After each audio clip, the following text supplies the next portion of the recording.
අපේ ස්වාමීන් වහන්සේ අවසරයි. ඔබ වහන්සේ උදාහරණ ඇසුරෙන් හෝ මෙය හොඳින් අපට පහදා දෙනවා නම් ඉතාමත් වටිනවා. සම්මා සම්බුදුරජාණන් වහන්සේගේ දහම තව බොහෝ කාලයක් පවතින රට මේ. සම්මා සම්බුදුරජාණන් වහන්සේගේ අදිෂ්ඨානය එයයි. සාමාන්‍ය බුදුවරයෙකුගේ ධර්මය පවතින රට හැටියට ශ්‍රී ලංකාව කියන දිවයින මේ රට පත්වීම කියන කාරණේ අපේ ස්වාමීන් වහන්සේ ධර්මතාවයක් හැටියටත් අපි ශ්‍රවණය කළා තිනවා, පහදාගෙන තියෙනවා. අපි පොඩ්ඩක් පැත්තකට වෙලා බැලුවොත් බොහෝ රටවල් වල බුදුදහම නොපවතින රටවල් වල පවා මිනිස්සු හරි විනයගරුකයි. අනිකාගේ නිදහස ගැන කල්පනා කරනවා. අනිකා හිංසනයට පත්වීම, දුකට පත්වීම, ඒ පත්වන කෙනාට වේදනාවක් බව ඒ පුද්ගලයා හඳුනා ගන්නවා. එහෙම තමයි. ඒ බුදුදහම නොමැති බොහෝ රටවල් වල සමහර අවස්ථාවල් වලදී. නමුත් අපේ ස්වාමීන් වහන්සේ අපේ රට ඇතුළේ මේ බුදුදහම පවතිනවා. ඔබ වහන්සේලා ධර්මයේ දේශනා කරනවා. ඔබ වහන්සේලාත් එක්ක අපි මෙහෙම ධර්ම සාකච්ඡා පවත්වනවා. ශ්‍රාවකයෝ බොහෝ ගණනක් මේ විදිහට මේ ධම් සාකච්ඡාවන් ශ්‍රවණය කරනවා. ඒ අයගේ ප්‍රතිචාර පවා තියෙනවා. ඒ අය ලොකු පින්කම් සංවිධාන කරනවා. මහා සෑය ඉදිරිපිටට අවුරුද්දකට 13 වතාවකට වඩා යනවා. හැබැයි අපේ ස්වාමීන් වහන්සේ අපි දකිනවා මේ පවතිනා වූ දහමෙන් මනා ප්‍රයෝජනයක්, මනා පිටිවහලක් ගත්ත උදවියමද මේ ජීවත් වෙන්නේ කියලා ස්වාමීන් වහන්සේ. එතකොට සම්මා සම්බුදුරජාණන් වහන්සේගේ අදිෂ්ඨානයයි මේ ජීවත් වෙන මිනිසුන්ගේ ක්‍රියාකලාපයයි අතර තියෙන්නේ නොගැලපීමක්ම නේද අපේ ස්වාමීන් වහන්සේ? ඇයි එහෙමනම් බුදුවරු අදිෂ්ඨාන කරන්නේ මේ මෙවන් තැනක මගේ ධර්මයේ පවතිවා කියලා අපේ ස්වාමීන් වහන්සේ? ශාලිකා නෝනා, ලංකාව කියන්නේ ඊටාම වැදගත් තැනක්. එහෙමයි. ඒ වැදගත්කම වර්තමානයේ මේ මුහුණ දෙන සංසිද්ධියක් ඔස්සේම විමසා ගන්නවා නම් ඒක ඇත්තට සාධාරණත් නෑ කියලායි මං හිතන්නේ. හොඳයි.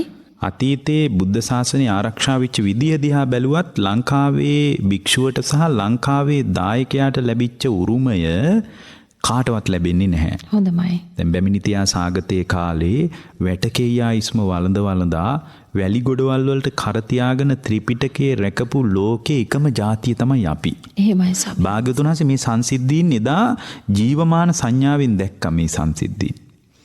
ඒ වගේම තමයි අතීතේ හිටපු රජවරු. දැන් අපිට තේරෙනවා සද්ධාතිස්ස වගේ රජ කෙනෙක් කීප වතාවක් මේ ලංකාදීපයේ බුදුරජාණන් වහන්සේට පූජා කරලා තියෙනවා. එහෙමයි ස්වාමීන් වහන්සේ. සද්ධාතිස්ස රජුරු එක දවසක් ඔය කාලකාරාම සූත්‍රයෙන් කළුදිය පොකුණ ළඟ දේශනාව කරද්දී කාලබුද්ධ රක්කිත මහරහතන් වහන්සේ දේශනාව කරනකොට හිටගෙන තමයි එළි වෙනකන් දේශනාව අහන්නේ. හිටගෙන අහනකොට දේශනාව ඉතින් අද වගේ පැයක් දෙකක් නෙමෙයි එළි වෙනකන් කාලබුද්ධ රක්කිත ස්වාමින් වහන්සේ දේශනාව කරනකොට හරිම චමත්කාර ජනකයි, සද්ධාව ඇති වෙන ආකාරයට ඉතාම ප්‍රියමනාප දේශනාවක් කාලකාරාම සූත්‍රය. එහෙමයි. දේශනාව ඉවර වෙනකන් සද්ධාතිස්ස රජුරෝ ළඟට එන්නේ නැතුව, මොකද මිනිසුන්ට කරදරයක් නේ රජුරෝ ආවා කියලා දැනගත්තොත් මිනිසු අතර කලබලයක් ඇති වෙනවා. රජවරුන්ට වෙනම රාජකීය ආසන පිළිගන්වන්න ඕන. ගොඩාක් දේවල් තියෙන නිසා රජුරෝ වහන් වෙලා හිටගෙන ධර්මය අහනවා. සාදුකාර දෙනකොට අන්තිමටම රජුරෝ දැනගන්නවා මා ආපු බව මේ ස්වාමීන් වහන්සේ දන්නවා කියලා. එහෙමයි ස්වාමීන් වහන්සේ. උන්වහන්සේ ළඟට ගිහින් වන්දනා කරලා අර ස්වාමීන් වහන්සේ ඉස්සරහා කතා කරනකොට උන්වහන්සේ අහනවා, රජතුමනි ඔබතුමා දැන් ගොඩාක් වෙලාද මෙතනට ඇවිල්ලා? නැත්තම් මේ දැන් ටිකකට කලින්ද? ස්වාමිනී යම් වෙලාවකද දේශනාව ආරම්භ වුණේ. ඒ වෙලාවේ තමයි මම මෙතනට පැමිණියේ. පුදුමයිනේ රජතුමනි, කොහේ ඉඳලාද දේශනාව ඇහුවේ කියලා අහනවා. ස්වාමීනි මම මේ විශාල පිරිසක් අතරින් ඔබ වහන්සේ දහම් දේශනා කරන දහම් මණ්ඩපේ ළඟට පැමිණියේ නැහැ. හැබැයි ස්වාමීනි මම හිටගෙන ධර්මයේ ශ්‍රවණය කළේ. එහෙමයි ස්වාමීන් වහන්සේ. ස්වාමීනි ආශ්චර්යයි, අద్භූතයි. ඔබ වහන්සේ එළි වෙනකම් පැහැදිලි කරපු මේ දේශනාව, මේ බුදු ගුණ වර්ණනාව ස්වාමීනි සමස්තයක් විදිහට අපගේ ශාස්ත්‍රූන් වහන්සේගේ සම්පූර්ණ බුදු ගුණද කියලා අහනවා. එතකොට අර ස්වාමීන් වහන්සේ මතක් කරනවා, අපූර්ණේ රජතුමනි යම් වෙලාවක ඉදිකට්ටක් අරගෙන විශාල මහවැලි ගඟ වගේ ගඟකට ඉදිකට්ට දැම්මහම ඉදිකටු සිදුරෙන් යම් තාක්ද වතුර යන්නේ, ඒ තරම් ස්වල්ප ප්‍රමාණයක් තමයි මම සජ්ජායනා කළේ. විශාල ගංගාවක් වගේ බුදු ගුණ ගලනවා. එහෙමයි ස්වාමීන් වහන්සේ. එතකොට ඒ රජතුමා සද්ධාතිස්ස රජුරෝ, ස්වාමීනි එබඳු ශාස්ත්‍රුන් වහන්සේගේ ශාසනයක් පවතින මේ ලංකාදීපයට, මේ ලංකාදීපය මම ඒ භාග්‍යවතුන් වහන්සේගේ ශාසනය වෙනුවෙන් පිරිකරක් හැටියට පරිස්කාරයක් හැටියට පූජා කරනවා කියලා බුදුරජාණන් වහන්සේටත් සංඝයාටත් මේ ලංකාදීපේ පූජා කරලා තියෙනවා. එහෙමයි ස්වාමීන් වහන්සේ. ඒ තමයි අතීත රජවරු. මොන්න තරම් සද්ධාවක් තිබ්බද? රජවරුන්ගේ ජීවිතේ මොන තරම් ධර්මී තිබ්බද? දැන් අද ඉන්න පාලකයන් විතරක් නෙමෙයි අනාදිමත් කාලයක් තිස්සේ. වර්තමාන පාලන තන්ත්‍රයක් ගැන නෙමෙයි අපි මේ කතාව. අනාදිමත් කාලයක් තිස්සේ බලලෝභයත් එක්ක තමන්ව හුවා දක්ව ගන්නත් අනුන්ව හෙලා දකින්නත් කටයුතු කරපු අධික තෘෂ්ණාව පදනම් කරගෙන පාලන තන්ත්‍රයේ ගොඩනගාගත්ත බොහෝ දෙනෙක් උඩු අර්ථයෙන් සද්ධාාවක් ඇති බවට හඟවා යටි අර්ථයෙන් බුද්ධ ශාසනය නගා සිටුවන්ට වැඩ කරපු බවක් අපට පේන්නේ නැහැ.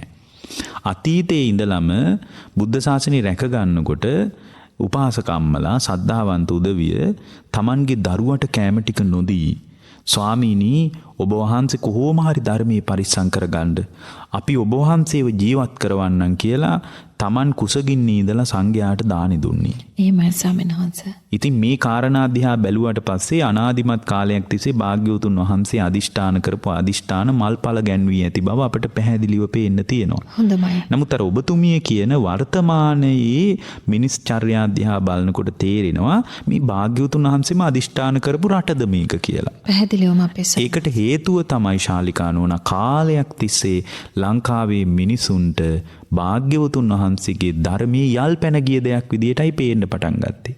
ඒ බටහිරටම ආවඩන චින්තනයක් තිබ්බනේ.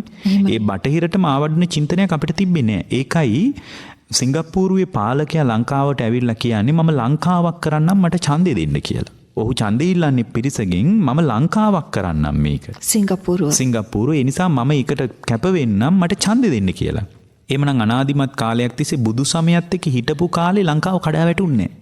මිනිසුන්ගේ ජීවනාලිය විදියට බුදුදහම පිළිගත්ත කාලේ කවදාවත් ලංකාවේ ජනතාව තුළ කඩාවැටීමක් තිබ්බේ නෑ. මේකෙන් අපිට පේනවා ලංකාව තුළ මිනිසුන්ගේ චර්යා තුළ ගිහි පැවිදි දෙපාර්ශවයේ තුලදීම භාග්‍යවතුන් වහන්සේගේ ධර්මයේ නැති වුණොත් එහෙම ඒ ධර්මයේ නැතුව අපිට ලොකු ගමනක් ඉස්සරහට තියෙයි කියලා අපිට හිතන්න අමාරුයි. ඒ නිසා අපි දැන් නැවත ධර්මයත් එක්ක සංයෝග නොවුනොත් එහෙම මේ කඩාවැටීම කවර ආකාරයකින්වත් දරා ගන්න බෑ. හේතුව තමයි ලංකාව වගේ රටක් එහෙම ලේසියෙන් බිඳවට්ටන්න බෑ. වැටෙනවා නම් ශාලිකානෝන ඉංග්‍රීසින්ගේ කාලේ බිඳුවට වැටුණා. එහෙමයි. ලන්දේසින්ගේ කාලේ විවිධ ආක්‍රමණ නිසා බිඳුවට වැටුණා. නමුත් ආයේ නැගී හිටියේ භාග්‍යවතුන් වහන්සේගේ ධර්මයේ තියෙන ආශ්චර්යයක් නිසා මිසක් කවුරුවත් පාලකයෙක්ගේවත් එහෙමත් නැතු මේ ලංකාවේ හිටපු සංඝයාගේවත් මොකක්වත් විශේෂ දෙයකට නෙමෙයි. මොකද බුදුරජාණන් වහන්සේ දෙවියන්ට මතක් කළා. සක්‍ර දෙවේන්ද්‍රයාටම මතක් කළා කියනවනේ පතිට්ඨිසති දේවින්ද ලංකායම් මම ශාසනං දේවේන්ද්‍රය අනාගතයේ බුද්ධ ශාසනය පිහිටන්නේ ලංකාවේ නිසා ලංකාදීපේ රකින්න කියලා. එහෙමයි. දැන් අදටත් ඒ ආරක්ෂාව තියෙනවද අපේ ස්වාමීන් වහන්සේ? ඒ ආරක්ෂාව භාග්‍යවතුන් වහන්සේගේ බුද්ධ වචනේට හිස නමාගත්ත දෙවියන්ගේ ආකර්ෂණයක් නිසා තියෙනවා මිසක් ලංකාවේ මිනිසුන්ගේ මොකක්වත් කුසලතාවයට නම් දෙවියන්ගේ රැකවරණයක් නැහැ. මොකද ලංකාව ඊටාම තේජවන්ත භූමියක්. ලංකාව වටන්න බෑ. එහෙමයි. හේතුව තමයි මහසෑය වගේ ඊටාම වටිනා දෙවිවරුන් පවා වන්දනාමාන කරන ඊටාම සුන්දර ධාතු මන්දිරයක් වගේ තැනක් ලංකාව කියන්නේ. ඒ ආශ්චර්ය අදත් තියෙනවා. ඒ ආශ්චර්ය තේරුම් නොගන්න තාක්කල් ලංකාවේ මිනිසුන්ට නම් නැගී හිටීමක් තියෙයි කියලා අපිට හිතන්න බෑ. බුදුරජාණන් වහන්සේගේ දේශනාවක් තියෙනවා ගද්රබ සූත්‍රය කියලා. හොඳයි. ඒ දේශනාවේ තියෙනවා ගවරැලක් පිටිපස්සෙන් බූරුවෙක් යනවලු මමත් ගවයෙක් කිය. ඒක තියෙන ගද්රබ සූත්‍රයේ. එහෙමයි. ඒ වගේම පින්වත් මහණෙනි ඒ ගවරැල පස්සෙන් ඒ බූරුවා යන ගමන් මමත් ගවයෙක් මේ බලන්න මමත් ගවයෙක් කිව්වට මහණෙනි ඒ ගවයන්ගේ වර්ණී ඒ බූරුවාට නෑ කියනවා. ඒ වගේ මේ ගවයන්ගේ කුර ඒ බූරුවාට නෑ කියනවා. ඒ වගේ මේ ගවයන්ගේ හඬ බූරුවාට නෑ කියනවා. හැබැයි ආ හිතනවලු මමත් ගවයෙක් කියලා. මහණෙනි අන්න ඒ වගේ බුද්ධ ශ්‍රාවකෙක් කිය. බුදුරජාණන් වහන්සේගේ ශ්‍රාවකයෙක් කිය එයා බුදුරජාණන් වහන්සේගේ පාපිලිවලින් ආවත් වැඩක් නැහැ කියනවා. බුදුරජාණන් වහන්සේ දේශනා කර අදිසීල ශික්ෂා සමාදානය තුල නැත්තම්. එහෙමයි. අදිචිත්ත සමාදානය තුල නැත්තම්, අදි පඤ්ඤා ශික්ෂා සමාදානය තුල නැත්තම් එයා හරියට ගවයන් රැලක් පිටිපස්සේ යන බූරුවෙක් වගේ කියනවා. අන්න ඒ වගේ අද මිනිසුන්ට තියෙන පුහු අභිමානයක් බුද්ධ ශ්‍රාවකයෙක් කියන තැන විතරයි. නමුත් බුද්ධ ශ්‍රාවකයෙකුට අදාළ ගුණධර්ම වර්තමානයේ ඉන්න බෞද්ධයන් තුල නැති නිසා ඒ බෞද්ධයන්ට ලොකු යහපතක් වෙයි කියලා හිතන්න බෑ. අද තියෙන එකම රැකවරණේ තමයි ශාලිකානෝන බුදුරජාණන් වහන්සේගේ ධර්මයත් එක්ක ඉන්න එක. ධම්මෝ හවේ රක්කති ධම්මචාරී කියන අර්ථය කවදාවත් මෙච්චර තරම් අර්ථවත් උන්නේ මේ කාලේ තරම්. එහෙමයි සමහරවිට. යම් කෙනෙක් රැකෙනවා නම් ශාලිකානෝන ඒ රැකෙන්න තියෙන ධර්මයත් එක්ක හිටියොත් හැර වෙන විකල්පයක් නැහැ. ධර්මයත් එක්ක ඉන්න කෙනෙක් විතරයි රැකෙන්නෙත් ඇත්තටම. දැන් වර්තමානයේ උනත් බලන්න ධර්මයත් එක්ක ඉන්න උදවිය මේ කොවිඩ් වසංගතයෙන් පවා පීඩාවටපත් උන්නේ ගොඩක් වෙලාවට. මං කියන්නේ හේතු සහිතව බැලුවට පස්සේ ඒ බඳු වසංගත තත්වයකට මුහුණ දීම කියන්නේ ධර්මයේ නැතිකම නිසාම පත්වෙන තත්වයක් කියලා නෙමෙයි මම කියන්නේ. එහෙමයි. නමුත් මේ ධර්මයත් එක්ක ඉන්නකොට ඒ ධර්මයේ විසින්ම ඔහුව රකින්නවා. දෙවිවරු හරි ආරක්ෂා කරනවා. දෙවියන්ගේ ආකර්ෂණය නම් ශාලිකානෝන ලංකාවට හරිම අඩුයි දැන්. ඒකට හේතුව තමයි ලංකාවේ මිනිස්සු තුල ධර්මයේ නැතිකම. අඩුම පන්සිල්වත් නැහැ ලංකාවේ මිනිස්සු තුල. ලංකාවේ මිනිසුන්ට තියෙන පුහු අභිමානයක් විතරයි. ඒ පුහු අභිමානය කියන්නේ උදාහරණයක් විදියට අපි කියනවා අනුරාධපුරයේ මිහින්තලේ අපිට විශාල රෝහලක් තිබිලා තියෙනවා. එහෙමයි ස්වාමීන් වහන්සේ. අනුරාධපුරයේ තිබුණු මිහින්තලේ රෝහලේ අද බටහිර විද්‍යාත්මක සැත්කම් වලට ගන්න උපකරණ වලට සමාන උපකරණ තිබිලා තියෙනවා. ඒවා දැනටත් සුරක්ෂිතව තියෙනවා. එතකොට එහෙමනම් ඒක පුරාවෘතයක් කියලා අපිට කියන්න බෑ. ඒ වගේම ඒ ස්වාමින් වහන්සේලා සහ පිරිසට බෙහෙත් කරන්න ඊටාම නිශ්චිත කාල පරාසයන් සහිත කාලසටහන් තිබිලා තියෙනවා. ඒත් සමගම මිහින්තලයේ තිබුණු රෝහලට විධිමත්ව රෝගීන් වාට්ටු සංකීර්ණ සහිතව ඇතුළත් කරගෙන දීර්ඝ කාලිනව ප්‍රතිකාර කරන විධික්‍රම තිබිලා තියෙනවා.